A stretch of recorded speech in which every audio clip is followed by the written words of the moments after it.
Good evening सभी को। नमस्कार, आवाज आ रही है मेरी? नमस्कार, गुड इवनिंग।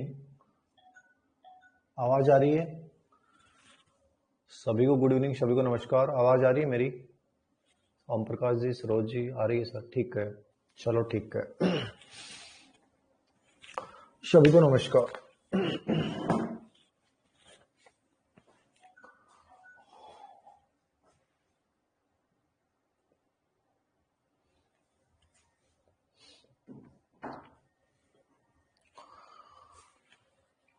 लर्निंग टॉपिक चल रहा है हमारा साइकोलॉजी की सेकंड ग्रेड में। सेकंड यूनिट है, फर्स्ट यूनिट हमने करवा दी थी और स्कूल लेक्चरर में ये थर्ड यूनिट है। तो एक इंपॉर्टेंट टॉपिक है ये, और इस टॉपिक में शायद 3 पार्ट में करवा चुका हूं। शायद पार्ट मैंने 3 डाला है, हो सकता है कि चौथा पार्ट हो, ध्यान में नहीं है मुझे।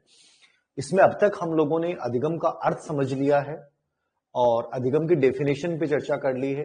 परिभाषाओं पे चर्चा करने के बाद हमने अधिगम की प्रक्रिया को समझा था थॉर्नडाइक और स्मिथ के अनुसार, और प्रक्रिया को समझने के बाद हमने इसकी नेचर कि अधिगम क्या है और अधिगम क्या नहीं है, इस बिंदु को समझ लिया था। और इस पाठ को समझने के बाद हमने अधिगम को प्रभावित करने वाले कारक, जिसमें व्यक्तिगत कारक, शिक्षक संबंधी कारक, कार्य संबंधी कारक, वातावरण संबंधी कारक और संगठन संबंधी कारक, इनकी हमने कंप्लीटली चर्चा कर ली थी। कल मैंने अधिगम के अप्रोच समझाते हुए तल उपागम, नितल उपागम और कार्यनीति उपागम और पहला पार्ट व्यवहारवादी सिद्धांत स्टार्ट कर दिया था। और व्यवहारवादी सिद्धांतों में पहला सिद्धांत हमने थॉर्नडाइक को समझ लिया था। किसको समझ लिया था? थॉर्नडाइक, यानी प्रयास त्रुटि का जो सिद्धांत है उसको हमने कंप्लीटली कवर कर लिया था, कंप्लीटली मैंने समझा दिया था। आज हम लोग प्रयास त्रुटि सिद्धांत के बाद थॉर्नडाइक ने जो नियम दिए हैं 1913 में अपनी पुस्तक शिक्षा मनोविज्ञान में, उनकी अपन लोग चर्चा करेंगे और उसके बाद अपन आईपी पावलोव की चर्चा करेंगे। ठीक है, तो बेहद इंपॉर्टेंट सेशन रहने वाला है हमारा। तो आज हम शुरुआत करते हैं थॉर्नडाइक के अधिगम के नियम, रूल्स ऑफ लर्निंग, जो इन्होंने 1913 में इनका प्रतिपादन किया था। एक इंपॉर्टेंट पार्ट है, तो शुरुआत कीजिए। कर रहे हैं अपन लोग अधिगम के नियम, रूल्स ऑफ लर्निंग। ठीक है, कोई दिक्कत नहीं है, बढ़े आगे अपन लोग। सर बहुत बार पढ़ने के बाद लगता है कुछ याद ही नहीं है, ऐसा क्यों लगता है? इसलिए लगता है क्योंकि हम उसके प्रति नेगेटिव सोचते हैं। आप ये सोचिए कि जो आपने पढ़ा है वो आपकी याद है, आप ये सोचिए मत कि याद नहीं है। और आप 2 या 3 बार जितना रिपीटेशन आपसे हो सकता है, टाइम मिल सकता है, आप इस कीजिए। बाकी इन चीजों पे सोचना नहीं चाहिए, याद रखना। सभी को नमस्कार, ठीक है ना?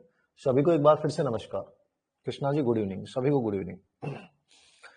तो आज हम अधिगम के नियम चर्चा कर रहे हैं, रूल्स ऑफ लर्निंग, अधिगम के नियम। समझिएगा, बहुत इंपॉर्टेंट पार्ट है। अधिगम के नियम क्या है? रूल्स ऑफ लर्निंग, अधिगम के नियम जब आप पढ़ रहे हैं तो अधिगम के नियमों में सिंपल सी बात याद रखनी है। सबसे पहला प्रश्न ये बनता है कि अधिगम के नियम दिए किसने? तो अधिगम के नियमों की जब भी बात आएगी तो अधिगम के नियमों में पहला बिंदु आएगा थॉर्नडाइक। कौन आएगा? थॉर्नडाइक। इन्होंने अधिगम के नियमों का क्या किया? प्रतिपादन किया है। 1913 में इन्होंने अधिगम के नियमों का प्रतिपादन किया था और इन्होंने 3 तो मुख्य नियम बताए हैं और 5 क्या बताए हैं? गौण नियम। क्या बताए? 5 इन्होंने गौण नियम बताए। तो ये तीनों भी समझने हैं आपको, मुख्य नियम भी और 5 गौण नियम भी समझने हैं। बहुत सिंपल सी थ्योरी है, याद रखना। बहुत प्रश्न यहां से पूछे जाते हैं। थॉर्नडाइक ने अधिगम के नियम दिए हैं, 3 मुख्य और 5 गौण नियम।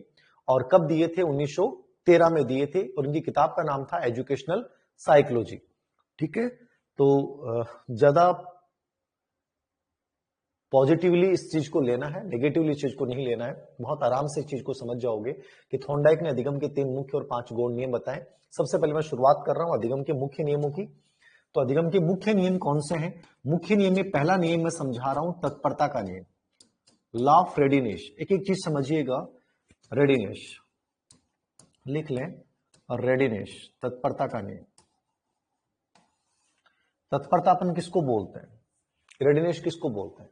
देखिए, तत्परता का मतलब है यदि मैं किसी कार्य को करने के लिए शारीरिक और मानसिक रूप से तैयार हूं, मैं किसी कार्य को करने के लिए यदि शारीरिक रूप से भी तैयार हूं और मानसिक रूप से भी तैयार हूं, तो मैं उस कार्य को करना सीख जाता हूं। ना तो मैं शारीरिक रूप से तैयार हूं, ना ही मैं मानसिक रूप से तैयार हूं, तो मैं उस कार्य को नहीं सीख सकता। मतलब सीखना, ये मेरी रुचि पे डिपेंड करता है, मेरी इच्छा पे डिपेंड करता है। तो इन्होंने जब 1935 में संशोधन किया था, पहले 1930 में किया था, तो इसके बाद उन्होंने कहा कि तत्परता के स्थान पे रुचि या इच्छा शब्द ज्यादा सही सटीक बैठता है। तो तत्परता का मतलब यहां ये लिया गया है कि आप में से बहुत से बच्चे कहते हैं कि सर हम तैयारी कर रहे हैं तैयारी, ठीक है, लेकिन एक तैयारी करना और एक वास्तव में तैयारी करना बहुत फर्क होता है। जिस दिन आप लोगों की नीयत बन जाएगी कि मुझे करना है, मुझे बनना है, उस दिन दुनिया की कोई ताकत तुम्हें रोक नहीं सकती, क्योंकि आप रियल में चाहते हो। और जिस दिन आप शारीरिक तत्पर है, मानसिक तत्पर है, आप उस दिन सीख जाओगे। अब हम अमूमन तैयारी तो करते हैं, लेकिन बेमन से, बोझ मान के करते हैं, सर कर रहे हैं, हो जाएगा, किस्मत ने साथ दिया तो ऐसा होगा।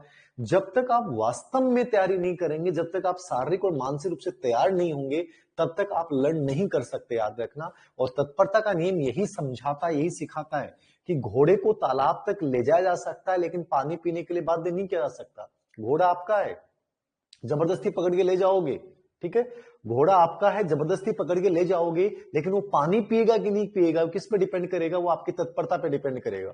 अंजना जी कह रहे हैं सर आवाज कम आ रही है, मतलब सुन नहीं रहा क्या, कुछ प्रॉब्लम है क्या आवाज में, बढ़ाऊं क्या आवाज, आवाज कम आ रही है।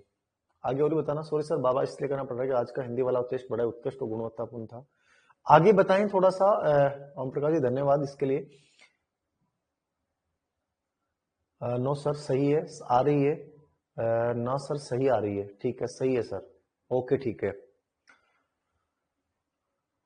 सही है, ठीक है। तो ध्यान देना, लॉ ऑफ रेडिनेश, मतलब मैं क्या कह रहा हूं कि घोड़ा घोड़ा आपका है, इस घोड़े को पकड़ के ले गए आप, और ये पानी का तालाब बना हुआ है। अब यहां पे इस घोड़े को ले गए, अब इसको जबरदस्ती आप पानी पिला सकते हो कि नहीं पिला सकते, ठीक है, आप इसका मुंह पानी में तो टिका सकते हो, लेकिन ये पानी पिएगा कि नहीं पिएगा किस पे डिपेंड करेगा, इसकी इच्छा पे डिपेंड करेगा, इसकी रुचि पे डिपेंड करेगा। यदि इसकी इच्छा होगी तो पिएगा, वरना नहीं पिएगा। समझ रहे मेरी बात। घर वाले कोचिंग तक भेज सकते हैं, घर वाले ऑनलाइन कोर्स दिला सकते हैं, घर वाले आपको जयपुर सीकर जैसी जगह पे रख सकते हैं, लेकिन वहां पढ़ते हो कि नहीं पढ़ते हो, क्लास में आप क्या करके जाते हो, ये आपकी इच्छा पे डिपेंड है। मेरी इच्छा होगी तो मैं सीखूंगा, और मेरी इच्छा नहीं होगी तो मैं उस कार्य को नहीं सीखूंगा। ये कौन सा नियम है, ये लॉ ऑफ रेडिनेश है, तत्परता का नियम है।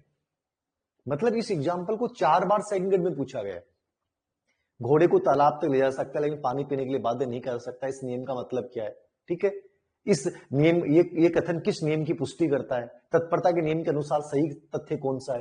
तो घोड़ा आपका है, तालाब तक ले जाओगे, लेकिन वो पानी पिएगा, उसकी इच्छा डिपेंड करेगा। वही चीज है, जिंदगी में सिलेक्शन लेना ये आपकी इच्छा पे डिपेंड करता है। धीर सिंह सर चाहे कितना ही मोटिवेट करें, लेकिन जब तक तुम लोग तैयार नहीं रहोगे, तब तक मेरा मोटिवेशन भी असर नहीं करेगा। तो सबसे बड़ी चीज क्या है, मैं यदि फिजिकली और मेंटली तैयार हूं तो मैं सीख जाऊंगा, और यदि मैं तैयार नहीं हूं तो उस क्रिया कार्य को नहीं सीखूंगा। ये कौन सा नियम है, तत्परता का नियम। कौन सा नियम है, तत्परता का नियम है, लॉ ऑफ रेडिनेस का नियम है। समझ में आया कि नहीं आया। मैं किसी कार्य को करने के लिए तैयार हूं तो सीख जाता हूं, यदि मैं तैयार नहीं हूं तो उस क्रिया कार्य को नहीं सीख पाता हूं। ये लॉ ऑफ रेडिनेस है। थोड़ी बढ़ा दो सर वॉइस। नमस्कार जी, कब से चल रही क्लास, वॉइस का तो प्रॉब्लम होनी नहीं चाहिए, एक सेकंड रुकना। तो तत्परता का नियम समझ में आया कि नहीं आया। मेरे को तत्परता का नियम में बस आपको यही देखना था, तत्परता के नियम में बस यही देखना था आपको कि कोई भी क्रिया कार्य को करने के लिए यदि हम तैयार हैं तो सीख जाएंगे, वरना अपन नहीं सीखेंगे, ठीक है ना। किसी भी क्रिया कार्य को करने के लिए यदि हम तैयार हैं तो सीख जाएंगे, अन्यथा हम उसे नहीं सीखेंगे। ये कौन सा नियम है, तत्परता का नियम। कौन सा नियम है, तत्परता का नियम, ठीक है ना। हेलो सर, कोई दिक्कत नहीं है, सही आ रही है। अब देखना, अब आवाज ज्यादा सही आ रही है, पहले से आ रही है। अब देखना, अभी जो मैं बोल रहा हूँ कैसी आवाज आ रही है, सही है वही सर, सही है। अब ज्यादा सही है पहले वाले से, आवाज सर बिल्कुल सही है, पहले भी और अभी भी सही आ रही है सर। ओके सर, सही है, ठीक है, ओके थैंक यू, सही है। हाँ तो देखिएगा, समझ में आया कि नहीं तत्परता का नियम। मतलब मैं तैयार हूं तो सीखूंगा, मैं तैयार नहीं हूं तो नहीं सीखूंगा। तो घोड़े को तालाब तक ले जा सकता है, लेकिन पानी पीने के लिए बाध्य नहीं किया जा सकता। अब इस पे पर्सन कैसे बनेंगे, एग्जाम्पल बना देगा कि आप क्लास में जब सबसे पहले जाओगे तो कौन से नियम का प्रयोग करोगे, तत्परता के नियम का प्रयोग करोगे। आपके बच्चों में रुचि जागृत करनी है, कौन से नियम का प्रयोग करोगे, तत्परता का नियम।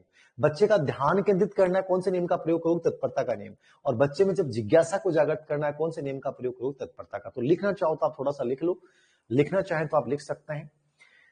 मैं किसी क्रिया कार्य को करने के लिए यदि शारीरिक और मानसिक रूप से तैयार हूं, मैं किसी क्रिया कार्य को करने के लिए शारीरिक और मानसिक रूप से तैयार हूं तो उसे करना सीख जाता हूं, अन्यथा नहीं। मैं किसी क्रिया कार्य को करने के लिए यदि शारीरिक और मानसिक रूप से तैयार हूं तो उसे सीख जाता हूं, अन्यथा नहीं। मैं किसी कार्य को करने के लिए शारीरिक और मानसिक रूप से तैयार हूं तो उसे करना सीख जाता हूं, अन्यथा नहीं। ये कौन सा नियम है? तत्परता का नियम है।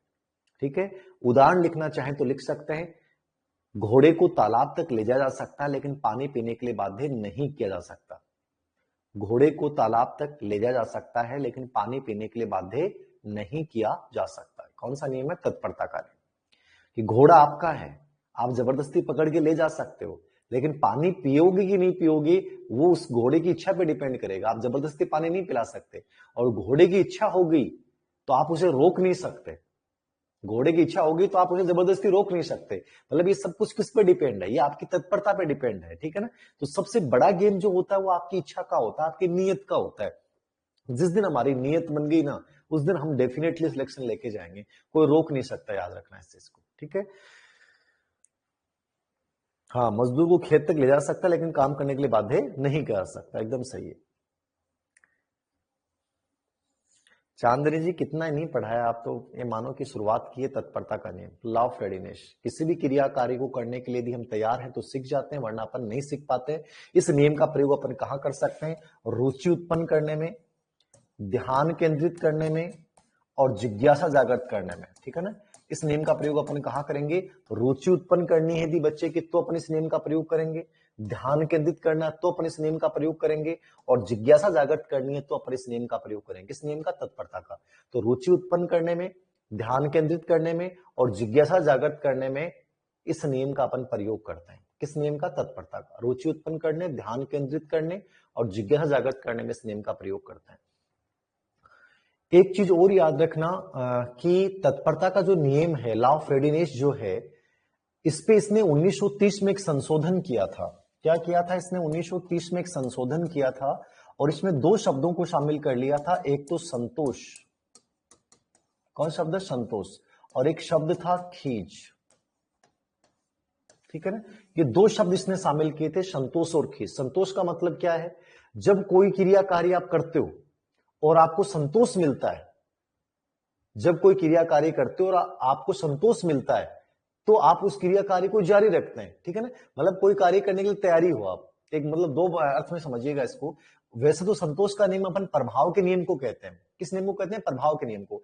इसने 1930 में दोनों शब्द इसमें शामिल किए। 1930 में तत्परता के नियम में कौन से? संतोष और खीज। यहां इस रूप में समझिएगा, जैसे मैं कोई कार्य करने के लिए तैयार हूं, मैं कोई कार्य करने के लिए तत्पर हूं, यदि मैं उसे कर लेता हूं तो मुझे क्या फील होगा? संतोष फील होगा। और मान लीजिए मैं कोई कार्य करने के लिए तैयार हूं, तत्पर हूं, लेकिन मैं उसे नहीं करता हूं, तो मेरे अंदर कौन सा भाव आ जाएगा? खीज का। तो इसने 1930 में संशोधन करने के बाद इसमें दो शब्दों को शामिल किया है, संतोष को और खीज को। ये याद रखना, नोट लगा के लिख लेना। 1930 में तत्परता के नियम में संशोधन के द्वारा संतोष और खीज शब्दों को शामिल किया गया था। 1930 में संशोधन के द्वारा संतोष और खीज को शामिल किया गया है। सर मैं रिकॉर्डिंग ही पढ़ पाता हूं, क्या ये क्लास रिकॉर्ड में मिलेगी? दिनेश जी, रिकॉर्ड में मिल जाएगी। लाइव वाले पोर्शन में चले जाना आप। एक तो नॉर्मली रिकॉर्डेड वीडियो है, वो भी दिगम के डाल रखे हैं मैंने, और एक ये लाइव में जो चल रही है क्लास है, वो आप लाइव वाले पे जब जाओगे तो लाइव पे रिकॉर्डेड में मिल जाएगी हमेशा के लिए, कोई दिक्कत नहीं। गणेश जी, आप रिकॉर्डेड क्लास अटेंड करें, रिकॉर्डेड में यदि बाद में देखना चाहो तो आप देख सकते हैं। वैसे मैंने रिकॉर्डेड में वीडियो अलग डाल रखे हैं, और लाइव वाले पोर्शन में ये जो लाइव क्लास चलेंगी वो लाइव वाले में हमेशा रहेंगी। तो दोनों ऑप्शन आपके पास, आप वो वीडियो भी देख सकते हैं देखना चाहें तो, और ये लाइव वाले ऑप्शन में जाके आप देख सकते हैं। फर्स्ट यूनिट में नहीं है टॉप, सेकंड यूनिट में टॉपिक है। फर्स्ट यूनिट में शिक्षा मनोविज्ञान का परिचय, अर्थ, उपयोगिता, क्षेत्र, ये सब पहली यूनिट है। और जो ये यूनिट है ये दूसरी यूनिट है सेकंड ग्रेड में, और फर्स्ट ग्रेड में तीसरी यूनिट है। ठीक है ना? खीज को ने तरीके समझाइए सर। पूनम जी, खीज यही है एक प्रकार से मतलब फ्रस्ट्रेशन पैदा होता है जब हम कोई कार्य कि मुझे जाना था किसी की शादी में, ठीक है ना, मुझे शादी में जाना था, तैयार था, और फिर अचानक से पता नहीं कोई परेशानी आई, मैं जा नहीं पाया किसी वजह से, तो फिर आपके अंदर आएगा क्यों किया मैंने, मुझे जाना था, मेरे लिए बहुत अर्जेंट था शादी में पहुंचना, तो फिर आपको अपने आप पे गुस्सा आता है कि मैं क्यों नहीं गया, ये खीज है, ठीक है ना। तो खीज एक प्रकार से गुस्सा कह दें आप, फ्रस्ट्रेशन कह दें, ठीक है ना।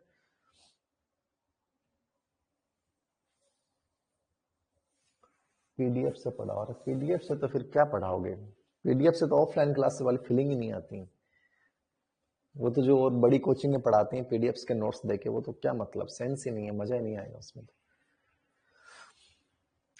पॉलिटिकल साइंस टेस्ट सीरीज आएगी। तो ये पहला नियम क्लियर है, तत्परता का नियम। सेकंड नियम में मैं बात कर रहा हूं अभ्यास का नियम। सेकंड नियम है अभ्यास का नियम, लॉ ऑफ एक्सरसाइज। अभ्यास का नियम क्या कहता है, सिंपल सा नियम है, करत करत अभ्यास के जड़मत हो सुजान। किसी भी क्रिया कार्य को यदि आप बार बार करते हैं और बार बार करते हैं तो उससे करना सीख जाते हैं। मैं हमेशा आप लोगों को एक बात बोलता हूं कि एक किताब को 20 बार पढ़ो, ना कि 20 किताब को एक बार पढ़ो। हमेशा बेस्ट को चुनो, एक पे विश्वास रखो, और जिस चीज को चुन लिया उसको केवल बार बार रिपीट करो, बाकी 1000 चीजों पे ध्यान मत दो। सर आज मैं इस कोचिंग के नोट्स पढ़ रहा हूं, सर उस कोचिंग के नोट्स पढ़ रहा हूं, आज मैं ये किताब ला रहा हूं, कल मैं वो किताब ला रहा हूं। आप जिंदगी में कभी सक्सेस नहीं हो सकते। यदि आप 20 जगह मुंह मारोगे तो जिंदगी में कभी सक्सेस नहीं होगे। आपको एक जगह ध्यान देना पड़ेगा, एक जगह केंद्रित होना पड़ेगा, याद रखना, तब जाके सिलेक्शन होगा। तो अभ्यास का नियम क्या कहता है, किसी भी क्रिया कार्य को बार बार करो, एक ही क्रिया को बार बार करो, ये अभ्यास का नियम है, ठीक है। तो एक ही क्रिया को बार बार करना, लिखना चाहो तो ले लें। किसी भी क्रिया को बार बार करके सीख जाना, किसी भी क्रिया को बार बार करके सीख जाना, किसी भी क्रिया कार्य को बार बार करके सीख जाना। इतिहास का टेस्ट जो फर्स्ट पेपर में हिस्ट्री वाला पार्ट है, उसका कल टेस्ट 6 से 6.5 टेस्ट रहेगा इतिहास वाले पार्ट के लिए। जिन्होंने इतिहास वाला फर्स्ट पेपर का जो 15 नंबर का पार्ट है वो कोर्स जिन बच्चों ने लिया है, उनके लिए हिस्ट्री का टेस्ट कल 6 से 6.5 रहेगा। कोई नेगेटिव मार्किंग फिलहाल हमने नहीं रखी है, और आप पहले टॉपिक को हमने डाल दिया है, पहला टॉपिक आप देख सकते हैं, उसके अकॉर्डिंग अपने टॉपिक की तैयारी कर लें आज और कल दोपहर तक, और कल फिर टेस्ट दें और देखेंगे कितने प्रश्न ईमानदारी से आपके आते हैं, और नहीं आते हैं तो क्यों नहीं आए। कोशिश भी करूंगा मैं कि उनके ऊपर चर्चा भी मैं करूं, ठीक है ना, कोशिश मैं करूंगा।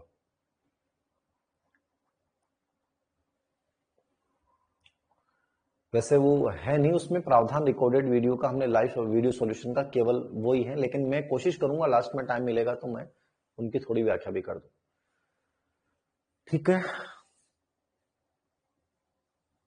आपका भी होगा प्रिया जी, जल्दी होगा टेस्ट।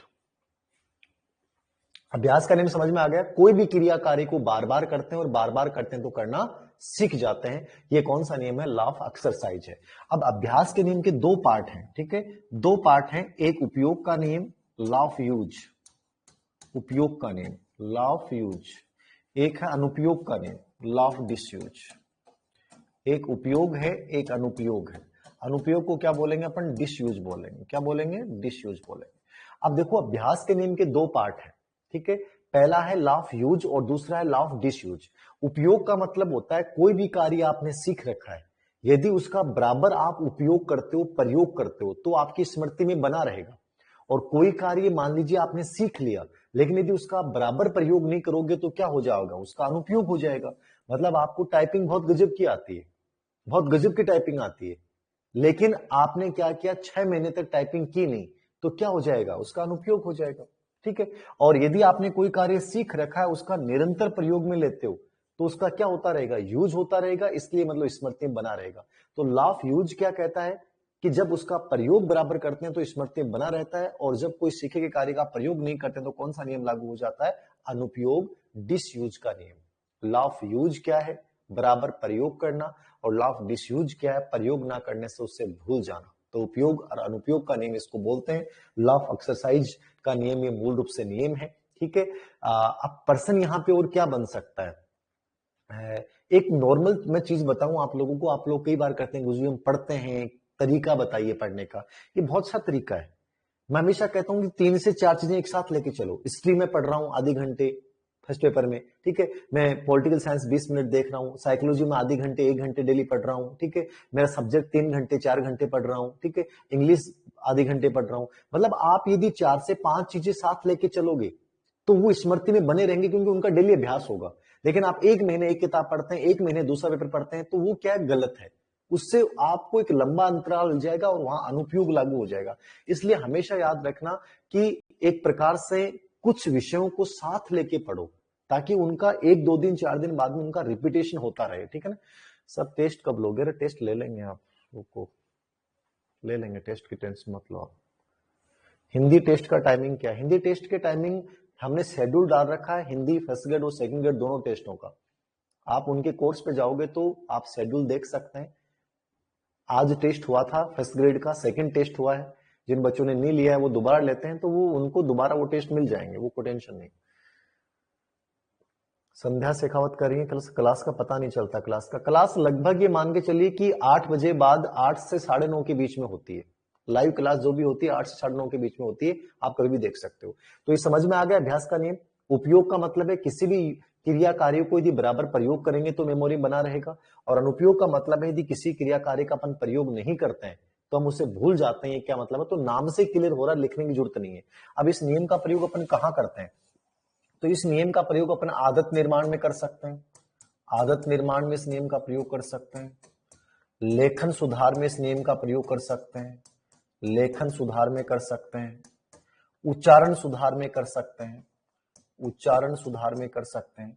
और कला प्रशिक्षण में, यानी जितनी भी संगीत, नृत्य, अभिनय जो भी है, कला प्रशिक्षण, ये सब में इसी नियम का प्रयोग होता है। किस नियम का प्रयोग होता है? लॉ ऑफ एक्सरसाइज, अभ्यास के नियम का, ठीक है ना। तो ये याद रखना, इस नियम का प्रयोग आदत निर्माण में, लेखन सुधार में, और आदत निर्माण में, लेखन सुधार में, उच्चारण सुधार में, और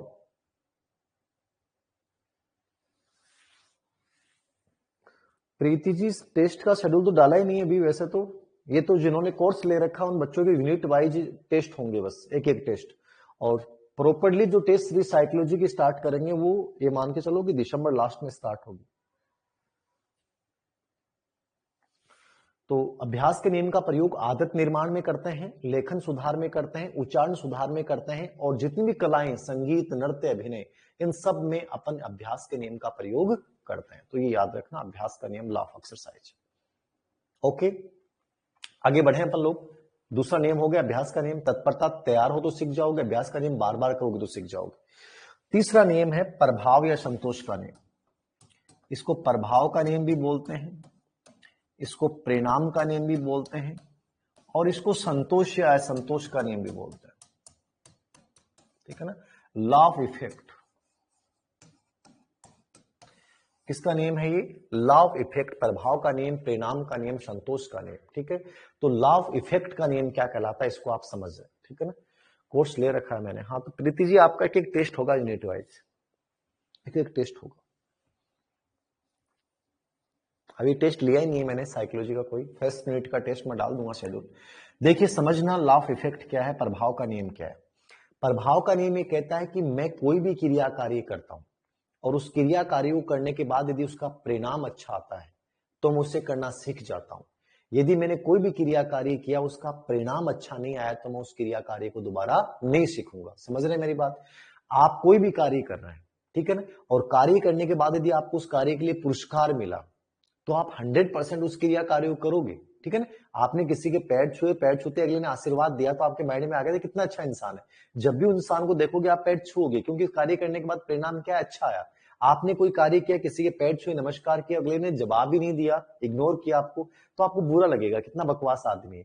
तो कोई भी क्रिया कार्य का जब रिजल्ट अच्छा आता है तो हम उस क्रिया कार्य को बार बार करते हैं और करना सीख जाते हैं। कोई भी क्रिया कार्य का परिणाम अच्छा नहीं आता है, हम उस क्रिया कार्य को दोबारा नहीं करते हैं। आप मेरी साइकोलॉजी क्लास ले रहे हो, आपको यदि साइकोलॉजी समझ में आएगी तो आप बार बार मेरी क्लास लोगे, और आपको कुछ भी समझ में नहीं आएगा आप मेरी क्लास क्यों लेंगे, अपना टाइम वेस्ट क्यों करेंगे। तो सीखना हमेशा किस पे डिपेंड करता है? रिजल्ट पे डिपेंड करता है, परिणाम पे डिपेंड करता है। तो यहाँ प्रभाव के नियम में क्या आएगा? यहाँ प्रभाव के नियम में आता है कि कोई भी क्रिया, जैसे प्रशंसा है, पुरस्कार है, दंड है, ये सब किस में आ जाएंगे? तो पुरस्कार, दंड, प्रशंसा, ये सब कौन से नियम में आते हैं? प्रभाव के नियम में आते हैं। पहले तो इसने कहा था कि जितना प्रभावी पुरस्कार है उतना ही प्रभावी दंड है, लेकिन कुछ समय बाद में ये किसने कहा कि 1930 के संशोधन के बाद कि पुरस्कार जितना प्रभावी उतना दंड प्रभावी नहीं होता है। तो थोड़ा सा लिख लो। सर मैंने 10 मैसेज कर दिया, आप मेरे क्वेश्चन का जवाब, क्या जवाब है यार तेरा, बता, पूछ तो सही। तो लिखो, प्रभाव, परिणाम, संतोष के नियम में जब किसी क्रिया कार्य का परिणाम, जब किसी क्रिया कार्य का परिणाम, जब किसी क्रिया कार्य का परिणाम अच्छा आता है तो हम उसे करना सीख जाते हैं। ठीक है ना, कि हम कोई भी कार्य, बहुत सारे एग्जांपल लिए जा सकते हैं। जैसे ओम प्रकाश जी कह रहे हैं खिचड़ी के नीचे शंगरिया मिलती है, हम दूसरे दिन में उसी खिचड़ी के नीचे जरूर जाएंगे। जहां परिणाम अच्छा आएगा वहां जाएंगे। ठीक है ना, जिस घर में सम्मान होगा उस घर में दोबारा जाओगे, जहां अपमान हो जाएगा उस घर में दोबारा नहीं जाओगे, जो टीचर से फायदा होगा उस टीचर के पास दोबारा पढ़ने जाओगे, वरना नहीं जाओगे। तो रिजल्ट ओरिएंटेड होता है हमारा हर कार्य, कि मैं ये कार्य करता हूं, परिणाम अच्छा तब उस कार्य दोबारा करूंगा। तो किसी क्रिया कार्य को हम करते हैं और उसका परिणाम अच्छा आता है, किसी क्रिया कार्य को यदि हम करते हैं और उसका परिणाम अच्छा आता है तो हम उसे करना सीख जाते हैं। सर कॉम्बो कोर्स में क्लास, सब कॉम्बो में क्लास स्टार्ट ही है, लगभग वीडियो डाल रखे हैं और लाइव में आप जाके देख लें। लाइव में कॉम्बो में भी यही दिखेगी क्लास, सेकंड ग्रेड में भी यही क्लास दिखेगी और फर्स्ट ग्रेड में भी यही दिखेगी। तो कॉम्बो हो चाहे आपने फर्स्ट ग्रेड सेकंड ले रखा, कोई सा भी ले रखा हो, सब में क्लास दिखाई देगी आपको। क्लास तो एक ही है भाई। कॉम्बो का मतलब ये है कि जो बच्चा फर्स्ट ग्रेड और सेकंड ग्रेड दोनों की तैयारी कर रहा है उसको दोनों के वीडियो मिल जाएंगे बस। तो अभी तो मैंने जो फर्स्ट ग्रेड के आईसीटी ये सब टॉपिक्स है पेडागोजी वाले वो डाले नहीं है ना, अभी तो सब साइकोलॉजी के टॉपिक चल रहा है। तो कोई भी क्रिया कार्य का परिणाम यदि अच्छा आता है तो हम उसे करना सीख जाते हैं, अन्यथा हम उसे नहीं सीखते हैं। ठीक है, ये कौन सा नियम है? प्रभाव, परिणाम या संतोष का नियम। इसके अंतर्गत क्या आता है? पुरस्कार और दंड शामिल होते हैं। पुरस्कार और दंड इसके अंतर्गत शामिल होते हैं। किस नियम में? प्रभाव के नियम। प्रशंसा है, पुरस्कार है, दंड है, सब इस नियम में आएंगे। तो 3 नियम मैंने समझाए हैं। तत्परता का नियम तो ये कहता है कोई भी क्रिया कार्य को करने के लिए यदि आप तैयार हो तो सीख जाओगे। प्रभाव का नियम, अभ्यास का नियम ये कहता है किसी भी क्रिया कार्य को यदि आप बार बार करते हैं तो करना सीख जाएंगे। और परिणाम का नियम ये कहता है कोई भी क्रिया कार्य का परिणाम यदि अच्छा आएगा तो उसे करना सीख जाएंगे, अन्यथा उसे नहीं सीखेंगे। तीनों मुख्य नियम समझा दिए मैंने। ए महिला जी कह रहे हैं सर आप दिखाई नहीं दे रहे हैं। दिखाई तो दे रहा हूं यार, कैसे नहीं दिखाई दे रहा? तुझे को नहीं दिखाई दे रहा। अब हम गौण नियमों की चर्चा करेंगे। गौण नियम कौन सा? गौण नियम इतने महत्वपूर्ण नहीं है, मतलब गौण नियमों को आप इग्नोर कर सकते हो। क्या कर सकते हो? गौण नियमों को आप इग्नोर कर सकते हो, ये ज्यादा महत्वपूर्ण पार्ट नहीं है, ये कोई इतना महत्वपूर्ण पार्ट नहीं, आप इसको छोड़ सकते हैं।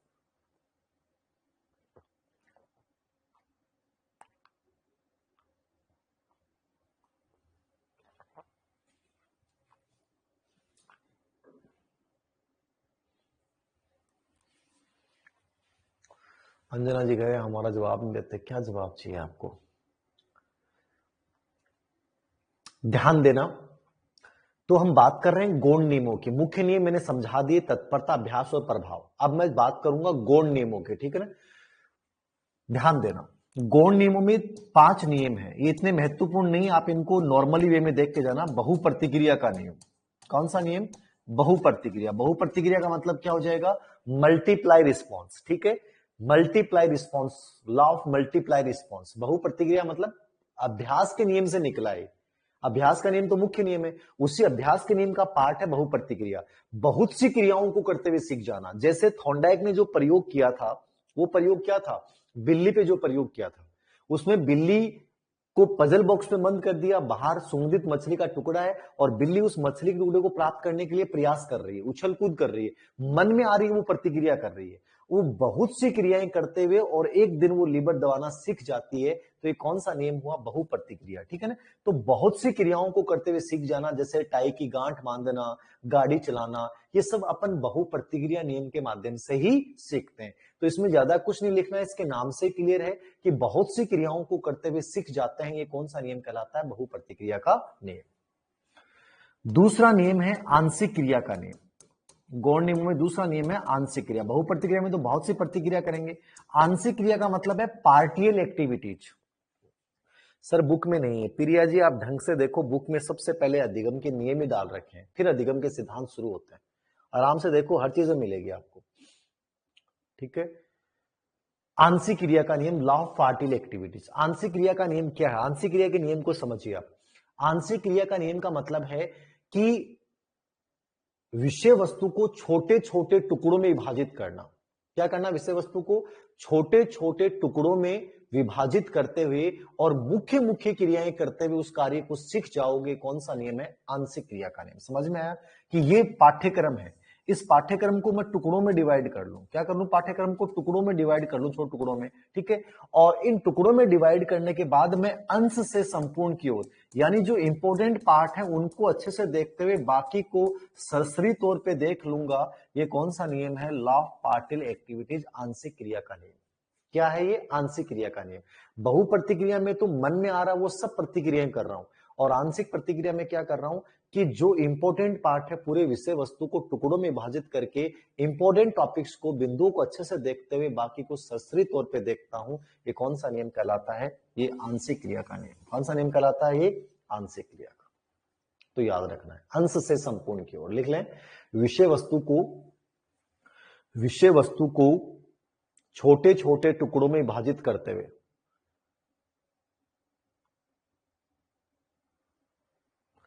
रणजीत जी कहते हैं आपको ऑनलाइन कोर्स ले रखा है तो ऑफलाइन की कोई जरूरत नहीं है। आपको ऑनलाइन ले रखा है तो ऑनलाइन कोई दिक्कत ही नहीं है, ऑफलाइन की कहां जरूरत है फिर आपको। ऑफलाइन तो यदि इजी वे में पॉसिबल हो तो ऑफलाइन बेस्ट रहता है, लेकिन जब ऑफलाइन आपने ऑनलाइन ले लिया तो ऑफलाइन की कोई जरूरत नहीं है। लिखिए आंशिक क्रिया का नियम, विषय वस्तु को छोटे छोटे टुकड़ों में विभाजित करते हुए अंश से संपूर्ण की ओर जाना।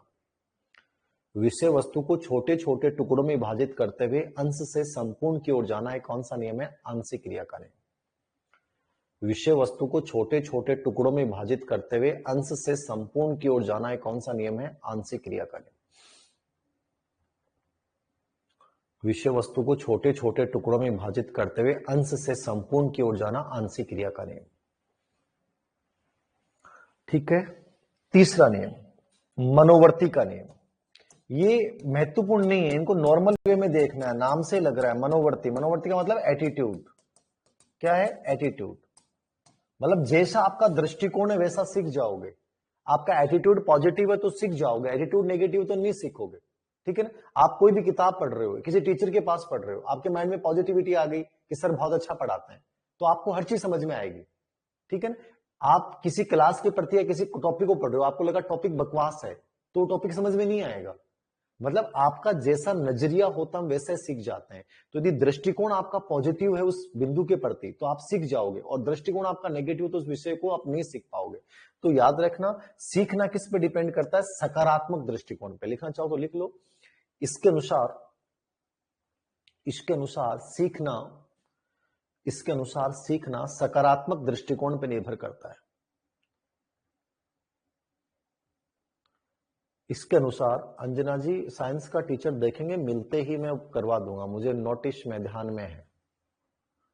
टॉपिक वाइज नोट्स भी उपलब्ध करवा दीजिए। शारदा जी सब हो जाएगा, टेंशन मत लो, सब नोट्स मिल जाएंगे आपको।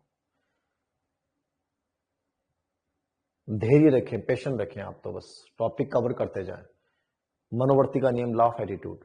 सीखना सकारात्मक दृष्टिकोण पर निर्भर करता है। चौथा नियम है आत्मीकरण का नियम। चौथा नियम है आत्मीकरण। आत्मीकरण का मतलब क्या? एसिमिलेशन।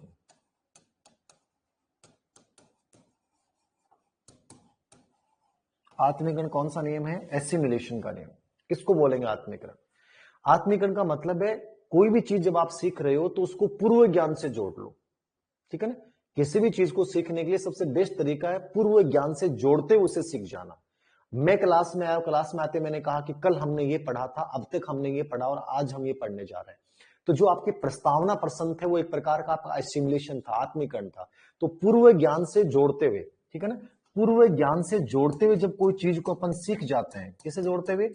पूर्व ज्ञान से जोड़ते हुए जब कोई चीज को अपन सीख जाते हैं तो वो कौन सा नियम कहलाता है? वो आत्मीकरण का नियम कहलाता है। ठीक है ना? गजल शर्मा जी सही करेंगे, सर आप इतने आराम से पढ़ा रहे हैं, नोट्स अपने आप बन जाते हैं। आप बना सकते हो साथ साथ, बाकी तो बच्चे हर चीज में कहते सर और धीरे करवाओ। अरे वह कितने धीरे करवाया, 35 मिनट से अधिगम के नियम समझा रहा हूं और कितना धीरे करवाओ। सुषमा जी नमस्ते। आत्मीकरण का नियम, समझिएगा कि पूर्व ज्ञान से जोड़ते हुए कोई चीज को सीख जाना, ये कौन सा नियम कहलाता है? Law of assimilation. ठीक है ना, कि जो हमारे बीएड के प्रस्तावना प्रश्न होते थे वो सब कौन सा नियम होता था? वो आत्मीकरण का नियम होता था। कौन सा नियम होता था? वो आत्मीकरण का नियम होता था। इसको याद रखना। तो पूर्व ज्ञान से जोड़ते हुए कोई चीज को सीख जाना, ये आत्मीकरण है। ठीक है, एसिमिलेशन है। और अंतिम नियम है साहचर्य परिवर्तन। गौड़ नियमों में अंतिम नियम है साहचर्य परिवर्तन। साहचर्य परिवर्तन का मतलब क्या होता है? Associate shifting. साहचर्य का मतलब हो गया एसोसिएट और परिवर्तन का मतलब हो जाता है शिफ्टिंग। तो साहचर्य परिवर्तन का नियम, स्पेशली जो आईपी पावलोव हम लोग पढ़ते हैं। कौन पढ़ते हैं? पावलोव। पावलोव का जो पूरा सिद्धांत है वो इसी पे बेस है। किस पे? साहचर्य परिवर्तन पे। साहचर्य परिवर्तन में आईपी पावलोव जो हम पढ़ेंगे तो आईपी पावलोव पूरा साहचर्य परिवर्तन पर आधारित है। मतलब क्या है इसका? साहचर्य परिवर्तन का मतलब है कि आपने कोई व्यवहार किया एक परिस्थिति में, कोई भी व्यवहार किया एक परिस्थिति में, वही व्यवहार उससे मिलती जुलती जब दूसरी समान परिस्थिति में करते हैं तो वो साहचर्य परिवर्तन है। मतलब एक उद्दीपक के प्रति की जाने वाली क्रिया को उसी के समान दूसरे उद्दीपक के प्रति भी आप करना, ये साहचर्य परिवर्तन है। मैंने कोई भी व्यवहार एक परिस्थिति में दोहराया, अब उससे मिलती जुलती दूसरी परिस्थिति आ गई तो मैं सेम वही व्यवहार करता हूं। मेरा व्यवहार वही होता है जो उस परिस्थिति में हुआ था। इसको अपन क्या बोलेंगे? साहचर्य परिवर्तन। ये आईपी पावलोव का जो सिद्धांत है वो कंप्लीट इसी पे बेस है। फर्स्ट पेपर की फीस कम करो। फर्स्ट पेपर की फीस, फर्स्ट पेपर का भी कोर्स लॉन्च नहीं किया आपने। सर मैथ के टेस्ट सीरीज लाओ। 29 देखते हैं सर। फर्स्ट पेपर तो अभी है ही नहीं ना सोनिया जी। फर्स्ट पेपर में तो अपने टेस्ट सीरीज शुरू की है हिस्ट्री की, और स्कूल मैनेजमेंट का एक कोर्स शुरू करेंगे अपन लोग। बस यही प्लान है, बाकी तो कोई प्लान ही नहीं है। ठीक है ना, बाकी तो भी दिक्कत ही नहीं है। ठीक है ना, देख लिया ही साहचर्य परिवर्तन। साहचर्य परिवर्तन मतलब एक परिस्थिति में किए गए कार्य को उसी के समान दूसरी परिस्थिति में रिपीट कर देना, उसी के समान दूसरी परिस्थिति में दोहरा देना। एक कौन सा नियम है? साहचर्य। तो ये 5 गौड़ नियम हो गए, 3 मुख्य नियम हो गए। अब मैं एक चर्चा और करूंगा गौड़ नियमों के अलावा। आजकल 4 उपनियम आते हैं। उपनियम ये थॉर्नडाइक ने नहीं दिए, बस इनके केवल नाम देखने उपनियमों के। कौन से? पहला नियम होता है नवीनता का नियम। कौन सा नियम है? नवीनता। एक नियम है प्राथमिकता का नियम। ये उपनियम है, इन पे प्रश्न आज तक ना आया है, ना आने के चांसेस है। बस नाम देख लेना, मैं समझा दूंगा हल्का सा। नवीनता का नियम, प्राथमिकता का नियम, संबंधता का नियम, संबंधता का नियम, और चौथा है उत्तेजक की तीव्रता का नियम। उत्तेजक की तीव्रता का नियम। ये 4 नियम है। नवीनता का नियम ये उपनियम बोले जाते हैं, ये थॉर्नडाइक ने नहीं दिए, ये नॉर्मली आपको बस हल्का सा देखना है। नवीनता का नियम, प्राथमिकता का नियम, संबद्धता का नियम और उत्तेजक की तीव्रता का नियम। समझिएगा इनको। नवीनता का मतलब क्या होता है? नवीनता का मतलब ये होता है कि जब कोई भी कार्य आप कर रहे हो, तो जैसे मान लो आप कोई किताब पढ़ रहे हो और किताब को पढ़ते पढ़ते आप परेशान हो गए कि सर 20 बार पढ़ लिया, बोर सा हो गया, तो आपकी लर्निंग प्लेटिस आ जाएगा, आपके दिमाग में पठार आ जाएगा। तो एक बेहतरीन तरीका है पढ़ने का, तैयारी करने का, कि आप क्या करो कि आप मार्केट में जाओ और कोई छोटी सी नई किताब खरीद के लाओ और उससे आप पढ़ाई शुरू कर दो। मतलब वो जो नई किताब लेके आओगे तो आपके माइंड में रहेगा पता नहीं इसमें क्या लिखा होगा, वो आपको पढ़ने के लिए आकर्षित करेगी। तो नवीनता का नियम ये कहता है कि नवीन क्रिया कार्य सीखने के लिए प्रेरित करते हैं। प्राथमिकता का मतलब क्या लिया गया है? प्राथमिकता का मतलब ये लिया गया है कि पहला प्रभाव अंतिम प्रभाव होता है। कोई भी चीज का पहला इफेक्ट, मान लो कोई किताब देखी और पहला चैप्टर बड़ा शानदार है तो आपके मन में आ जाएगा किताब बहुत शानदार है। कोई टीचर की क्लास ली, टीचर की क्लास, पहली क्लास बहुत गजब की, तो आपके दिमाग में आ जाएगा टीचर बहुत गजब का है। प्रायोरिटी, ठीक है ना। तो प्राथमिकता का यहां मतलब क्या लिया गया है कि पहला प्रभाव अंतिम प्रभाव होता है, पहला प्रभाव अंतिम प्रभाव होता है। और संबद्धता का मतलब क्या होता है? कोई भी चीज को जब आप सीख रहे हो तो उस चीज को अपने जीवन से जोड़ लो या विषय वस्तु से जोड़ लो, जो दूसरी चीज आपने सीखी है, तो अपने जीवन से जोड़ते हुए कोई चीज को सीख जाओगे, इसको आप क्या बोलोगे? संबद्धता का नियम। और तीसरा है उत्तेजक की तीव्रता। उत्तेजक की तीव्रता का मतलब क्या है कि आपके लिए उत्तेजक कितना प्रबल है। भाई आप में से कई लोग कहते हैं तैयारी तो सब करते हैं सर, लेकिन एक तो होता है कि सर मेरे लिए तो मस्ट है नौकरी, सर मेरे को नौकरी नहीं मिली तो मेरी तो समस्याएं पैदा हो जाएगी, मेरे लिए आखिरी मौका है। तो जिन बच्चों के लिए आखिरी मौका होता है वो इस अवसर को गंवाना नहीं चाहते, उनके लिए मस्ट है, वो हर हाल में पाना चाहते हैं। तो आपके लिए उत्तेजक यदि कितना प्रबल है, यदि उत्तेजक की प्रबलता बहुत गजब की है कि हर हाल में नौकरी लगनी है, तो आप कुछ भी कर जाओगे। और उत्तेजक नॉर्मल है तो आप नॉर्मल वे में देख जाओगे, ठीक है ना। तो ये 4 उपनियम है, नवीनता, प्राथमिकता, संबंधता, उत्तेजक की प्रबलता, इनको हल्का सा देख लीजिएगा। ये अधिगम के नियम जो है वो यहाँ पूरे हो गए, अधिगम के नियम क्या है वो पूरे हो गए, ठीक है ना, इसको देख लेना। अब मैं एक छोटा सा सिद्धांत पढ़ा रहा हूं इसके साथ, क्योंकि क्लास अपने 41 मिनट की ऑलरेडी हो चुकी है, तो आईपी पावलोव को समझाने में कम से कम 1.25 घंटा लगता है, तो आईपी पावलोव पूरा हो नहीं पाएगा। तो मैं एक छोटा सा सिद्धांत पढ़ा रहा हूं व्यवहारवादी में, सीएल हल का प्रबलन सिद्धांत, ठीक है ना, वो इसके साथ पढ़ा रहा हूं मैं। तो अधिगम के नियम मैंने समझा दिए हैं, प्रमुख नियम क्या है, गौण नियम क्या है, उपनियम क्या है। अब मैं एक छोटा सा सिद्धांत पढ़ा रहा हूं क्योंकि अपनी क्लास लंबी हो चुकी है और आईपी पावलोव को समझाने में कम से कम घंटा भर कम से कम लगेगा, तो उसमें हम थक जाएंगे थोड़ा सा, ठीक है ना। तो इसलिए मैं एक छोटा सिद्धांत आज की क्लास के साथ में कर रहा हूं, ठीक है। सर क्लास अटक रही है अंजना जी, आपकी कोई प्रॉब्लम हो सकती है, बाकी तो मेरे अकॉर्डिंग ऐसा कुछ नहीं है। हमारा नेट का यदि रिचार्ज कम है, डाउन है जीबी का, तो उस वजह से जो है वो क्लास का इश्यू आता है, ठीक है ना, कि आवाज का अटकना या क्लास का अटकना वो सिर्फ नेट की वजह से होता है, ठीक है। तो नवीनता का नियम, प्राथमिकता, संबद्धता, उत्तेजक की प्रबलता, इनको छोड़ देना उपनियम, उपनियम इतने इंपॉर्टेंट नहीं है। अब आगे देखना, मैं बात करूंगा अधिगम का पहला सिद्धांत हमने पूरा पढ़ लिया, प्रयास त्रुटि सिद्धांत। अब अगला सिद्धांत मैं पढ़ा रहा हूं परबलन। परबलन क्या है? परबलन का मतलब होता है रीइंफोर्समेंट। क्या होता है? रीइंफोर्समेंट, ये इसका मूल नाम है। छोटा सिद्धांत है ये, परबलन सिद्धांत। छोटा सिद्धांत है बट इंपॉर्टेंट है, परबलन सिद्धांत, रीइंफोर्समेंट थ्योरी। तो प्रबलन सिद्धांत, इस सिद्धांत की विशेष बात बता देता हूं मैं आपको कि इस सिद्धांत पे आरपीएससी में आज तक जो भी प्रश्न आए वो केवल इसके नाम पे पूछे गए, अंदर से इस पे कोई प्रश्न नहीं पूछा गया। तो आपको कम से कम नाम जरूर देख के जाना है, जिसके नाम बहुत इंपॉर्टेंट है। तो इसका जो मूल नाम है वो तो क्या है? परबलन है, रीइंफोर्समेंट बोलेंगे, ठीक है। उसके अलावा अन्य नाम जो भी है वो भी लिख लें आप, अन्य नाम कौन कौन से हैं। परबलन के अलावा इसका नाम है सबलीकरण, इसके नाम ही इंपॉर्टेंट है, तो मेरे साथ नाम लिख सकते हैं आप। सबलीकरण सिद्धांत, आवश्यकता अवकलन सिद्धांत, ये नाम भी एग्जाम में आया हुआ है, तो कम से कम नाम जरूर देखने सिद्धांत के। आवश्यकता अवकलन सिद्धांत, सेकंड सिद्धांत पढ़ रहे हैं अपना, आईपी पावलोव कल पढ़ेंगे आवश्यकता अवकलन। तीसरा है प्रेरणा प्रबलन हास सिद्धांत, प्रेरणा प्रबलन और हास सिद्धांत, प्रेरणा प्रबलन हास सिद्धांत। चौथा नाम है इसका विधिक सिद्धांत, कानूनी सिद्धांत, क्योंकि यह अधिगम की विधिक व्याख्या करता है। पांचवा गणितीय निगमन, मैथमेटिक्स डिडक्टिव, गणितीय निगमन सिद्धांत, निगमन मतलब डिडक्टिव होता है, गणित निगमन सिद्धांत। छठा नाम है इसका यथार्थ का सिद्धांत, इसको परिष्कृत का सिद्धांत भी बोलते हैं, इसको आत्म संशोधक सिद्धांत भी बोलते हैं, क्योंकि पुनर्बलन से अपने अंदर खुद व्यक्ति सुधार करता है, आत्म संशोधक। तो ये सब इसके नाम हैं, ठीक है ना, ये सब क्या है? इसके नाम है। इसको संपोषक सिद्धांत भी बोल सकते हो आप, सबलीकरण ऑब्लिक संपोषक हो सकता है, संपोषक, ठीक है ना, ये सब इसके नाम है। अब आपको इतने नाम याद करने की नहीं करने हैं, सबसे बड़ी बात है। तो आप देखो इसमें मेन नाम तो क्या है? परबलन है, रीइंफोर्समेंट है, इसका मुख्य नाम जो है वो रीइंफोर्समेंट है, प्रबलन है, ये सबसे इंपॉर्टेंट नाम है प्रबलन, ठीक है। ये तो आपको देखना है, देखना है। अब सबलीकरण एग्जाम में आ गया, सबलीकरण को भी रीइंफोर्समेंट, वही शब्द है याद रखना, संपोषक सिद्धांत। आवश्यकता अवकलन, जो आवश्यकताओं की पूर्ति करता है, ठीक है, नीड्स को पूरा करेगा, वो आवश्यकता अवकलन है, ठीक है। तो ये भी एग्जाम में आ गया। प्रेरणा प्रबलन हास, ये एग्जाम में आ गया। विधिक सिद्धांत, अधिगम की विधिवत व्याख्या करता है, ये एग्जाम में नहीं आया तो इसको छोड़ दो आप।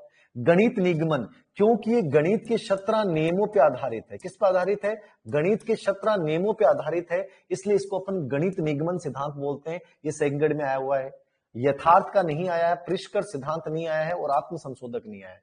तो ये जो नाम मैंने बताए कि आ गए हैं, ये जो नाम मैंने बताए वो आ गए हैं, वो जरूर देखें, ठीक है ना। तो इनको कम से कम जरूर देखें आप।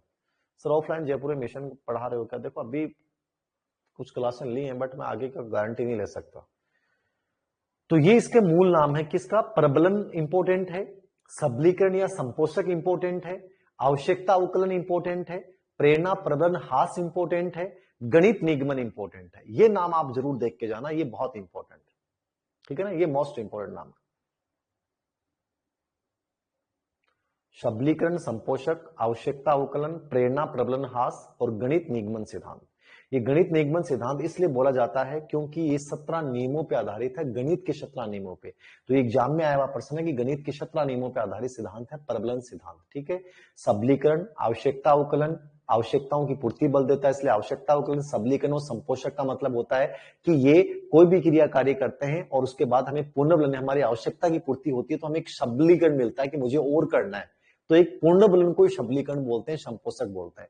विधि किस लिए बोला जाता है? क्योंकि अधिगम की विधिवत व्याख्या करता है। गणित निगमन इसलिए बोला जाता है क्योंकि गणित के 17 नियमों पर आधारित है। यथार्थ इसलिए बोला जाता है क्योंकि ये जीवन की आवश्यकताओं से संबंधित है, ठीक है। परिष्कृत इसलिए बोला जाता है कि व्यक्ति की जब आवश्यकताओं में की पूर्ति होती है तो अपने व्यवहार में संशोधन करता है, ठीक है। और आत्म संशोधक भी वो परिष्कृत शब्द में ही है, आत्म संशोधक यानी पूर्ण बलन हमारे व्यवहार को बदलता है। तो ये स्पेशली आपको ये नाम याद रखने, ये सब के सब इसके नाम है, लेकिन जो एग्जाम में आए हैं वो नाम आपको अवश्य देखने। दिया किसने ये सिद्धांत? तो किसने दिया है? सीएल हल ने। किसने दिया है? सीएल हल ने। कब दिया इन्होंने? 1915 में दिया था। कब दिया था? 1915 में। सीएल हल अमेरिका के 1915 में इन्होंने दिया है, याद रखना। और इनकी किताब का नाम था व्यवहार के सिद्धांत। किताब का नाम क्या है? व्यवहार के सिद्धांत, प्रिंसिपल्स ऑफ बिहेवियर। किताब का नाम क्या है? व्यवहार के सिद्धांत या प्रिंसिपल्स ऑफ बिहेवियर।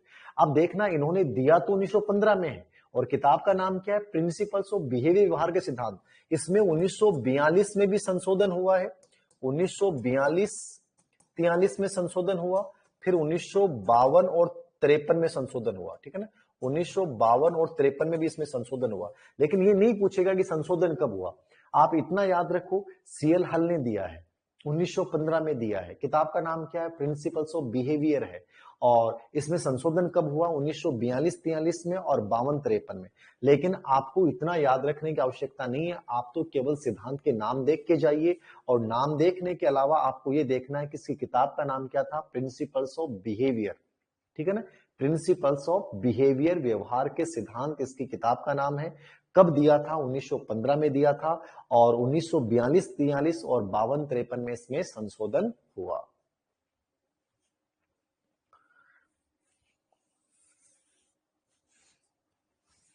अंजना जी करें सब नोट्स लिखवा दो, सब एक ही बोलते हैं तो लिख नहीं पाते। आप औरों के कमेंट्स की तरफ ध्यान क्यों दे रहे हैं? आपका उद्देश्य, जब आपकी जिंदगी का उद्देश्य हमें पढ़ना और लिखना है, तो आप कमेंट क्या कर रहे हैं? भाड़ में जाने दो ना। आपका उद्देश्य केवल क्या होना चाहिए? मुझे लर्न करना है, सर से सीखना है। आप औरों के कमेंट्स पे ध्यान दोगे तो आप लिख कैसे पाओगे? कॉमन सेंस की बात है। आपका उद्देश्य केवल लिखना है और आपको समझना है, मेन उद्देश्य ये होना चाहिए। बाकी चीजों पे ध्यान ही क्यों दो? वो भैया करे भाड़ में जान दो, जो करे करे न दो। जहां अपना मूल उद्देश्य वो कीजिए आप। और क्या लिख रहा है, कोई क्या बोल रहा है, उसको कुएं में पढ़ने दो, आपको क्या फर्क पड़ता है? आपका तो मेन उद्देश्य ये कि मेरा क्या है। उनके पास नोट्स हैं इसलिए वो कमेंट्स कर रहे हैं, वो आराम से समझ रहे हैं बैठे बैठे। और तुम यदि लिखना है तो तुम केवल उस पे, उसकी बातों पे ध्यान हम दे रहे हैं, मतलब हमारा ध्यान उस पे है, हमारा ध्यान उस पे नहीं है क्लास पे कि सर क्या पढ़ा रहा है। मेन चीज ये रखो हमेशा, कोई क्या लिख रहा है लिखने दो, आपका उद्देश्य पढ़ने से संबंधित होना चाहिए, मुझे लिखना और समझना है। ये नाम लिख लिए सबने, ठीक है, ये इंपॉर्टेंट है। आज तक आरपीएससी में जितने भी प्रश्न आए सिद्धांत पे केवल नाम पे आए, केवल नाम पे आए, अंदर से कोई प्रश्न नहीं आया। लेकिन फिर मैं अंदर से समझा रहा हूं, समझिएगा। इस सिद्धांत को यदि आपको समझना है तो एक ही लाइन समझनी है। यह सिद्धांत थॉर्नडाइक और पावलोव के सिद्धांत पर आधारित है। किस पर आधारित है? थॉर्नडाइक के सिद्धांत पे भी आधारित है और पावलोव के सिद्धांत पे भी आधारित है। मतलब इस सिद्धांत में थॉर्नडाइक और पावलोव दोनों सिद्धांतों का मिश्रण किया गया है। थॉर्नडाइक की भी बातें इसमें शामिल हैं और आईपी पावलोव की बातें भी इस सिद्धांत में शामिल है। किस सिद्धांत में? किस सिद्धांत की बात कर रहा हूं? सीएल हल के प्रबलन सिद्धांत के, ठीक है। और इस पूरे सिद्धांत को समझना है, एक सिंपल सी लाइन याद रखना। यह सिद्धांत ये कहता है कि सीखना आवश्यकता की पूर्ति के द्वारा होता है। पूरे सिद्धांत की एक ही लाइन है, सीखना किसके द्वारा होता है? आवश्यकता की पूर्ति के द्वारा। सीखना आवश्यकता की पूर्ति के द्वारा होता है। सीखना आवश्यकता की पूर्ति के द्वारा होता है, ठीक है। सीखना किसके द्वारा होता है? आवश्यकता की पूर्ति के द्वारा होता है। ये लाइन कौन कहता है? सीएल हल। मतलब पूरे सिद्धांत की बेस लाइन यही है कि सीखना, ये कहता है कि कोई भी कार्य आप करोगे और कोई कार्य किया और कार्य करने के बाद यदि वो कार्य आपकी आवश्यकता की पूर्ति करेगा तो आप सीख लोगे, वरना नहीं सीखोगे। जैसे इसने प्रयोग किया, ठीक है ना, इसने प्रयोग किस पे किया? चूहे पे किया। बाहर अनाज के दाने रख दिए, अंदर पजल बॉक्स है, ये लीवर लगा हुआ है, ये छोटा सा चूहा है। अब चूहा भूखा है, बाहर क्या रखे हुए? अनाज के दाने रखे हुए, ठीक है, और ये बटन लगा हुआ है, ये बटन दबेगा तो ये दरवाजा खुलेगा, वरना दरवाजा नहीं खुलेगा। चूहा भूखा है, ठीक है, बाहर अनाज के दाने रखे हुए हैं। अब चूहे ने उछल कूद करनी शुरू की। जैसे उछल कूद की, इसका पैर लीवर पड़ गया, बाहर आते ही इसको क्या मिला? अनाज के दाने।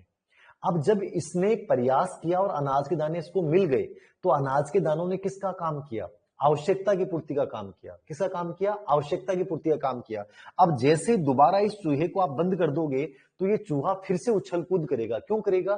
क्योंकि सीखना आवश्यकता की पूर्ति कर रहा है। यदि मान लीजिए चूहा बाहर आते और हम इसके जोर से थप्पड़ लगाते, एक चाटा लगाते, लकड़ी लगाते, तो क्या दोबारा एक चूहा उछल कूद करता? कभी नहीं करता। ये चूहा बार बार उछल कूद कर रहा है, बाहर आने का प्रयास कर रहा है, क्योंकि जब ये बाहर आया तो किसकी पूर्ति हुई? आवश्यकता की। तो कोई भी क्रिया कार्य हम तभी सीखते हैं जब हमारी आवश्यकता की पूर्ति होती है। आवश्यकता की पूर्ति नहीं होगी तो मैं उस कार्य को नहीं सीखूंगा। ये कौन कहता है? सीएल हल। तो सिंपल सी लाइन याद रखना, सीखना आवश्यकता की पूर्ति के द्वारा होता है। ये किसने कहा? सीएल हल। प्रयोग किस पे किया गया? चूहे पर। किस पे किया गया? चूहे पर। लिख लेना, चूहे पे प्रयोग किया गया, चूहे पे प्रयोग किया गया, और इस सिद्धांत के अनुसार सीखना आवश्यकता की पूर्ति के द्वारा होता है। चूहे पे प्रयोग किया गया और इस सिद्धांत के अनुसार सीखना आवश्यकता की पूर्ति के द्वारा होता है। चूहे पे प्रयोग किया गया और इस सिद्धांत के अनुसार सीखना किसके द्वारा होता है? आवश्यकता की पूर्ति के द्वारा। सीखना आवश्यकता की पूर्ति के द्वारा होता है, ठीक है। ये इंपॉर्टेंट बस इसमें यही है। बाकी इसमें और भी चीजें कि यह सिद्धांत वुडवर्थ के एसओआर सूत्र पे आधारित है। किस पे आधारित है? वुडवर्थ के द्वारा दिए गए एसओआर सूत्र पे आधारित है, समझिएगा। अब आपसे पूछ ले, एग्जाम में आया नहीं है कि वुडवर्थ ने कौन सा सूत्र दिया था? एसओआर। एसओआर का मतलब क्या है? एस का मतलब स्टिमुलस होता है, यानी उद्दीपक। क्या होता है? उद्दीपक। ओ का मतलब क्या होता है? ओरिजिन, मतलब प्राणी। आर का मतलब क्या होता है? अनुक्रिया। उद्दीपक, प्राणी, अनुक्रिया। उद्दीपक, प्राणी, अनुक्रिया। ये सूत्र किसने दिया है? वुडवर्थ ने दिया है। लेकिन आपसे पूछ ले कि कौन से अधिगम सिद्धांत में इसका प्रयोग किया गया है, तो ये सीएल हल के सिद्धांत में इसका प्रयोग किया गया है। तो लिख लें, यह सिद्धांत वुडवर्थ के एसओआर सूत्र पे आधारित है। यह सिद्धांत वुडवर्थ के एसओआर सूत्र पे आधारित। एसओआर का मतलब उद्दीपक, प्राणी, अनुक्रिया, यानी उद्दीपक और अनुक्रिया में प्राणी जो है वो संबंध स्थापित करता है। एसओ का मतलब क्या है? Stimulus origin response. Stimulus origin response, उद्दीपक और अनुक्रिया में प्राणी अनुबंधन संबंध स्थापित करता है। तो ये वुडवर्थ का फार्मूला था और प्रयोग किसने किया है? सीएल हल ने। ये बात याद रखना। और एक चीज और लिखना, इसने एक फार्मूला दिया था सीएल हल ने, B बराबर डी गुना एच। क्या दिया था? B बराबर डी गुना एच। B बराबर डी गुना एच का मतलब क्या है? B का मतलब बिहेवियर होता है। B का मतलब क्या होता है? बिहेवियर। D का मतलब ड्राइवर होता है और H का मतलब क्या होता है? हैबिट। यानी कि व्यवहार जो होता है ना, व्यवहार। B का मतलब हो गया व्यवहार और D का मतलब क्या हो गया? चालक, ड्राइवर, और H का मतलब क्या हो गया? आदत, हैबिट। यानी व्यवहार जो होता है वो चालक और आदत की अंतः क्रिया का क्या होता है? परिणाम होता है। तो ये भी आप लिख सकते हैं, लिख लेना, व्यवहार, आदत, व्यवहार चालक तथा आदत की अंतः क्रिया का परिणाम होता है। व्यवहार चालक तथा आदत की अंतः क्रिया का परिणाम होता है। व्यवहार चालक तथा आदत की अंतः क्रिया का परिणाम होता है। व्यवहार चालक तथा आदत की अंतः क्रिया का परिणाम होता है। व्यवहार चालक तथा आदत की अंतः क्रिया क्या होता है? परिणाम होता है, ठीक है ना। व्यवहार चालक तथा आदत की अंतः क्रिया का परिणाम होता है। लिख लिया? ये दोनों चीजें लिख रही हैं। वुडवर्थ वाला फार्मूला याद रखना, एसओआर सूत्र पे आधारित है, स्टिमुलस ओरिजिन रिस्पॉन्स, और बी बराबर डी गुणा एच का फार्मूला किसने दिया है? बी का मतलब बिहेवियर होता है, डी का मतलब ड्राइवर होता है और एच का मतलब हैबिट होता है, ठीक है ना। केवल ये चीज आपको माइंड में रखनी है। तो यहां तक आपने समझ लिया होगा। ये चीजें अभी तक एग्जाम में नहीं आई है, लेकिन मैंने एक्स्ट्रा लिखा ही है कि हमें देखना है, हमें समझना है, ठीक है ना। कि मान लो आ जाए तो क्या हो। इसके अलावा आपको इस सिद्धांत में क्या देखना है? इसके अलावा आपको ये देखना है कि ये गणित के शतरा नियमों पर आधारित है। किस आधारित है? गणित के शतरा नियमों पर आधारित। तो ये प्रश्न आ सकता है, कौन सा सिद्धांत गणितीय निगमन सिद्धांत है या कौन सा सिद्धांत संख्यात्मक सिद्धांत है। तो इस सिद्धांत को संख्यात्मक भी इसलिए बोलते हैं क्योंकि ये गणित के शतरा नियमों की बात करता है, ठीक है ना। किसकी बात करता है? गणित के शतरा नियमों की बात करता है, इसलिए इसको अपन संख्यात्मक सिद्धांत भी बोलते हैं, ठीक है। तो एक तो ये याद रखना, गणितीय निगमन सिद्धांत को बोला जाता है, गणित के शतरा नियमों पर आधारित है और इसमें 133 प्रमेय का प्रयोग किया गया है। किसका प्रयोग किया गया है? 133 प्रमेय का प्रयोग किया गया है, इसलिए सिद्धांत गणित निगमन सिद्धांत है, 17 नियमों पर आधारित है और 133 प्रमेय का प्रयोग किया गया है। तो एक बस इतना याद रखना कि गणित निगमन क्यों है। गणित निगमन इसलिए है क्योंकि इसमें 17 गणित के नियमों का प्रयोग होता है, 133 प्रमेयों का प्रयोग होता है, परिकल्पनाओं पर आधारित है। ये भी याद रखना, ये सिद्धांत किस पर आधारित है? परिकल्पना, हाइपोथेसिस। किस पर आधारित है? परिकल्पना। परिकल्पना लिखना एक बार, परिकल्पना, हाइपोथेसिस। परिकल्पना होती है पहले से अपन बनाते हैं कि ऐसा करेंगे तो ऐसा होगा, ये हाइपोथेसिस होती है। तो ये सिद्धांत परिकल्पनाओं का प्रयोग करता है। ये लिख लेना, कौन से अधिगम सिद्धांत में परिकल्पनाओं का प्रयोग होता है? तो सीएल हल के सिद्धांत में परिकल्पनाओं का प्रयोग होता है। सीएल हल के सिद्धांत में परिकल्पनाओं का प्रयोग होता है। सीएल हल के सिद्धांत में परिकल्पनाओं का क्या होता है? प्रयोग होता है, याद रखना। तो ये इसकी जितनी भी बेसिक बातें थी, मतलब जितनी भी इसके अंदर की बातें थी वो याद रखनी थी। इसके अलावा इसने चरों का भी प्रयोग किया है, मैंने किताब में बहुत मैटर डाला इसके ऊपर, लेकिन वो इतना नहीं देखना आपको। आपको ये देखना है जो मैंने क्लास में बताया, ये एग्जाम पैटर्न के अकॉर्डिंग इतना ही मैटर आपको देखना है सीएल हल में, ठीक है। इसके अलावा इसके ऊपर क्या देखना है? यह सिद्धांत सीखने में प्रेरणा और आवश्यकता। मान लीजिए इसकी पूछता है कि साहब उपयोगिता क्या है सिद्धांत की, इस सिद्धांत की उपयोगिता क्या है? तो यह सिद्धांत सीखने में प्रेरणा व आवश्यकता के संबंध पे बल देता है। किसे बल देता है? प्रेरणा तथा आवश्यकता के संबंध पे बल देता है। यह सिद्धांत सीखने में प्रेरणा तथा आवश्यकता के संबंध पे बल देता है। कौन सिद्धांत बल देता है? सीएल हल का सिद्धांत। तो यह सिद्धांत सीखने में प्रेरणा के ऊपर बल देता है और आवश्यकता के संबंध पे बल देता है। एक तो ये याद रखना, उपयोगिता में सीखने में प्रेरणा और आवश्यकता के संबंध बल देता है। दूसरी उपयोगिता है, ये शिक्षा को वास्तविक जीवन से जोड़ता है। शिक्षा को किसे जोड़ता है? वास्तविक जीवन से। शिक्षा को यथार्थ जीवन से, शिक्षा को यथार्थ जीवन से जोड़ता है। शिक्षा को यथार्थ जीवन से जोड़ता है, ये इसकी उपयोगिता है, क्योंकि आवश्यकता यथार्थ जीवन से। तीसरा, यह सिद्धांत पाठ्यक्रम निर्माण में उपयोगी है। किसमें उपयोगी है? पाठ्यक्रम निर्माण में क्या है? ये उपयोगी है। ये सिद्धांत पाठ्यक्रम निर्माण में उपयोगी है, याद रखना। और चौथा, स्किनर ने इस सिद्धांत को अधिगम का सर्वश्रेष्ठ, स्किनर ने इस सिद्धांत को अधिगम का सर्वश्रेष्ठ व चालक न्यूनता का सिद्धांत कहा है। क्या कहा है? चालक न्यूनता का सिद्धांत, ड्राइव रिडक्शन, ड्राइव रिडक्शन, याद रखना। उपयोगिता क्या है? प्रेरणा और आवश्यकता के संबंध पे बल, ठीक है, कि सीखने में प्रेरणा और आवश्यकता का जहां संबंध होगा वहां लर्निंग होगा। शिक्षा को यथार्थ जीवन से जोड़ने बल देता है, क्योंकि आवश्यकताओं का संबंध हमारे वास्तविक जीवन से होता है। पाठ्यक्रम निर्माण में सिद्धांत बड़ा उपयोगी माना जाता है। आदतों के निर्माण में भी सिद्धांत को उपयोगी माना गया है, ठीक है। स्किनर ने इस सिद्धांत को अधिगम का, स्किनर ने क्या कहा? ये अधिगम का सर्वश्रेष्ठ सिद्धांत है। और चालक न्यूनता, चालक न्यूनता मतलब समझते हैं ड्राइव रिडक्शन। चालक का मतलब क्या होता है? जैसे मान लीजिए आपकी कोई आवश्यकता की पूर्ति नहीं हुई, तो जब तक आपकी आवश्यकता की पूर्ति नहीं होगी तो आपका चालक उच्चतम स्तर पे रहेगा, मतलब आप यूं रहोगे। कैसे रहोगे? यूं रहोगे, ठीक है, यूं रहोगे। और जैसे आपकी आवश्यकता की पूर्ति होगी तो आपका चालक कैसे हो जाएगा? डाउन।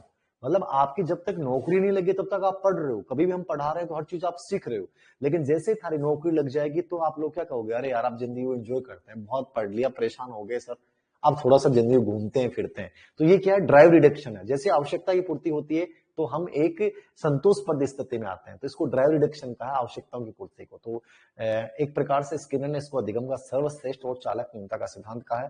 तो ये स्किनर सीएल हल का छोटा सिद्धांत था। आज की जो क्लास है हमारी वो समाप्त होती है, 1 घंटे की हमारी क्लास हो चुकी है। तो कल हम फिर मिलेंगे और वही टाइमिंग रहेगा लगभग 8:15, 8 से 8:15 के बीच में। और आईपी पावलोव का सिद्धांत हम लोग कल पढ़ेंगे। आईपी पावलोव जो इंपॉर्टेंट सिद्धांत है, कल हम इस पर दोबारा चर्चा करेंगे। थैंक यू, गुड नाइट, जय हिंद, जय भारत। आराम से पढ़िएगा इन चीजों को और मस्ती के साथ सोइएगा और कल एक उत्साह के साथ उठिएगा। कल हम फिर मिलते हैं हमारे इस लाइव क्लास में अधिगम। ठीक है, थैंक यू, जय हिंद। थैंक्स, सभी को गुड नाइट।